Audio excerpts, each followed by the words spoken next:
functioning alcoholic, I'd say. I don't know how much functioning you can do, but still moving around. And they've recently been apart. I think they've been apart for 3 to 6 months. He's got a new gal. She's 20 years younger. And he's, of course, having a great time.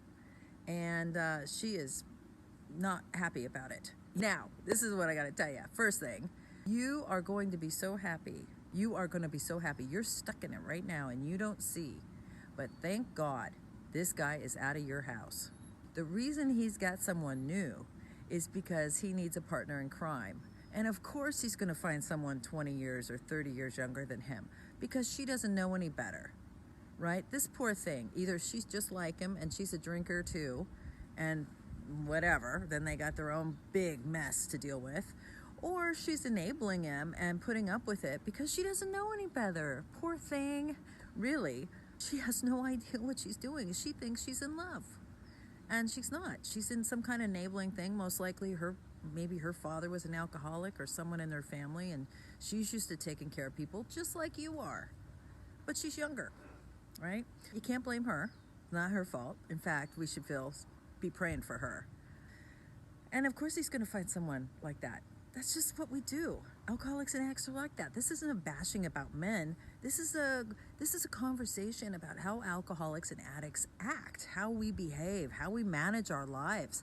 How can we drink and use for so long before the wheels fall off, right? This is how we do it. We find someone else. We get somebody else to co-sign our bullshit, and usually lesser companions, because then we feel better about ourselves. It's not brain surgery. Now, the fact that he's out of your house, yay!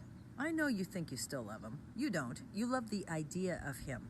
You love the idea of what could have been, right? You love maybe what you had at one time. It's over. That's gone. Even if he gets sober now and you get back together, it'll be an entirely new relationship. The relationship you had is done. He is now with someone else. Thank God. If anything that happened yesterday with that tragedy in Calamasa, if this doesn't prove it, I don't know what does. I'm saying this to myself too. If money could fix it, it's not a problem. If money can fix it, it's not a problem. What you have is an uncomfortable situation. Now, how uncomfortable is the situation? You guys still have a joint bank account. Why? He's been gone for 3 months. You have a joint bank account and you're working and you're paying all the bills. Why? Why? Can he not pay his own bills? Is it because you have the house? Well, if you have the house and you're paying for the house mortgage and the bills, well, then that's fine.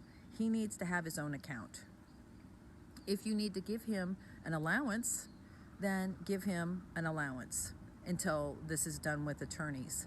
There's absolutely no reason you should be supporting him and his girl. None. If you're paying all the bills and you're paying the credit cards, fine. He can get his own account, and if he's so functioning, he should be working. If he's not functioning, then he needs to get a job. If he can't get a job because he's too drunk and too loaded, then he needs to get sober. See how that works? You're enabling him. The reason you feel resentful is you're taking care of him and his girl. Now, that's not smart. It's not smart. If you need to, put all your money in a private account. Get a different bank account and just put the money in. Just put limited amount of money in your joint account. Whatever he needs to, whatever he's doing, right? You need to get an attorney. If you're in the middle of a divorce, you probably have an attorney. But there is absolutely no reason in the world that you should be footing up his bills, because he is going to spend money like he's got it, because he does. It's your money. Feeling sorry for an alcoholic addict is not helpful. It's not. All it does is prolong the injury, and it makes you feel bad. In your little thing that you sent to me, you said you could ruin him. Well, why don't you? Why don't you? Are there kids involved? Is it your ego? Do you want to be the good girl? You don't want to upset the apple cart. You didn't upset the apple cart. He did. He's drinking and using.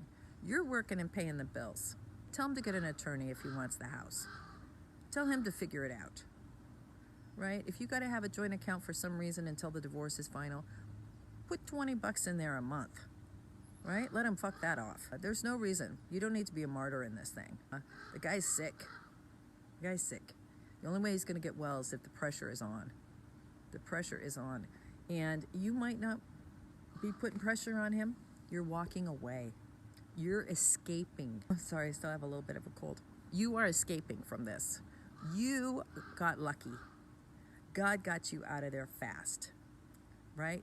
I don't care, you're married for 30 years or something. That doesn't seem fast. You're out now. Run. This is his problem. This is not your problem. You don't owe him anything. You're going to Al-Anon. You take care of yourself, and you can pray for him and the girl. Good luck to both of them. But for you, you got out. You're fine. You got out. And if you don't learn the lesson from this, you're going to find somebody else to take his place. You're going to do the same thing over again. Knock off the pity party. Nope. Nope, nope, nope. Don't give him any money. If he has some joint account thing, give him the minimal. No judge is going to tell you to support him and his girl while you're paying all the bills.